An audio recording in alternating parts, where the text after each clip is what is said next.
Austin, just first of all, this game, what did it take to build the lead that you did and then just hold on against a pretty furious New Orleans push there? Yeah, I mean, I thought they come out, from the gate and was super aggressive, played with a lot of physicality. The pace was fast. And they were playing a good brand of basketball, and we kind of weathered that storm, in that first quarter. And the start of the second quarter off good. Was up 10 and a half or whatever, and then, grew that lead in the third, and then really, I don't know. I think they really just played good basketball and cut back into the lead. But, at that point, that they tied the game on to, back and forth. And, it was just a gutsy performance for us to come in here and, hold off on that win. Zooming out a bit, even though you were 10 games over 500, you guys were the 10 seed on Friday. And so to now have gone through this whole season that you have and to secure a playoff berth as the 7th seed, where does that have you guys mentally as you look ahead to Denver? I mean, throughout the regular season, you always want to have a better record, be a better seed, higher seed. But the last couple of months, we've been really happy with the way we've been playing. We found some stuff, offensively, that's helped us a lot. And but as a team, moving forward, we're super excited where we are, as a basketball unit. Austin, how excited are you for the rematch with Denver? What are your early thoughts? You guys are going to take the film in the next few days, but just early thoughts on the matchup. Yeah, I mean, obviously, very familiar with them. Defending champs, rightfully so, and they're a hell of a ball club, and we'll have to, go put our best foot forward, play as hard as we can, and execute, at a super high level, because that's what they do. Especially in the fourth quarter, they execute, every single possession like it's, the last possession of a game, and that's what's beautiful about how they play the game. We just got to go match that, compete. Yeah, that's really it. Super excited to go battle.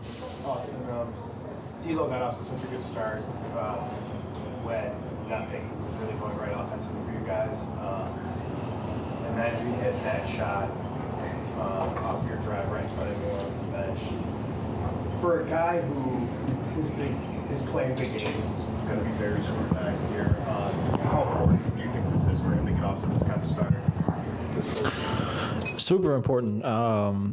One thing about us, as a group, we know how good he is. And like you said, that first quarter, second quarter, whatever, especially the first quarter, he, single-handedly kept us in that game. It could have been, way worse than what it was.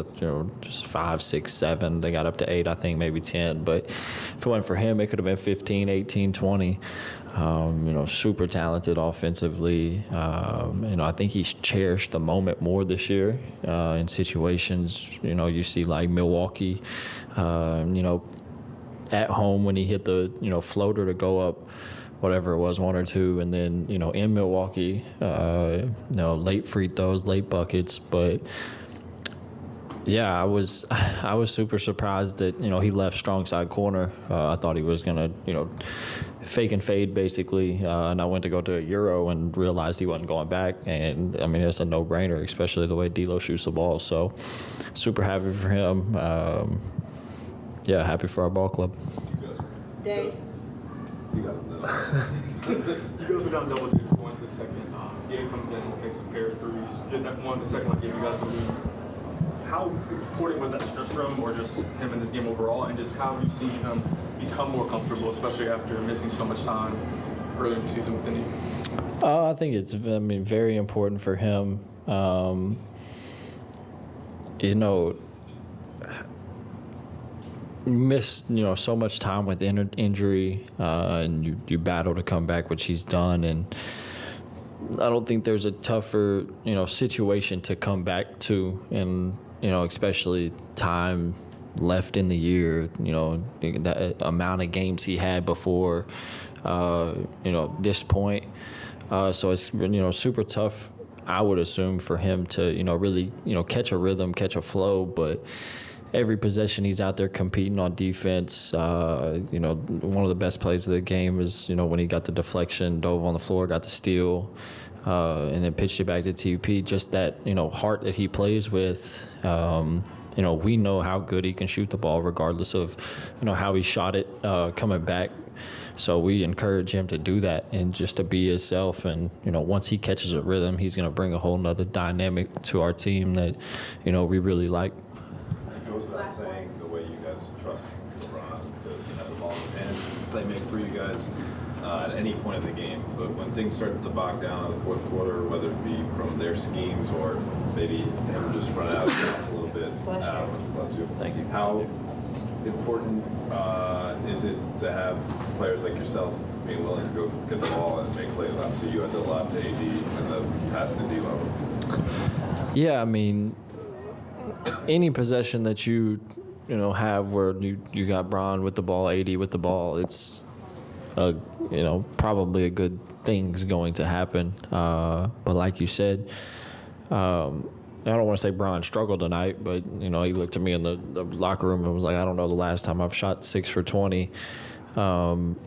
basically praised the team for pulling us through this win. But for him to have the confidence in me to not go score or whatever, just to make the right play, means a lot to me, and it means a lot to the ball club because you can just tell by that mentality that he has that he really just wants to win. And that's the beautiful thing about it. He doesn't care about being that guy every single possession. He is that guy, so it doesn't it's not really, you don't have to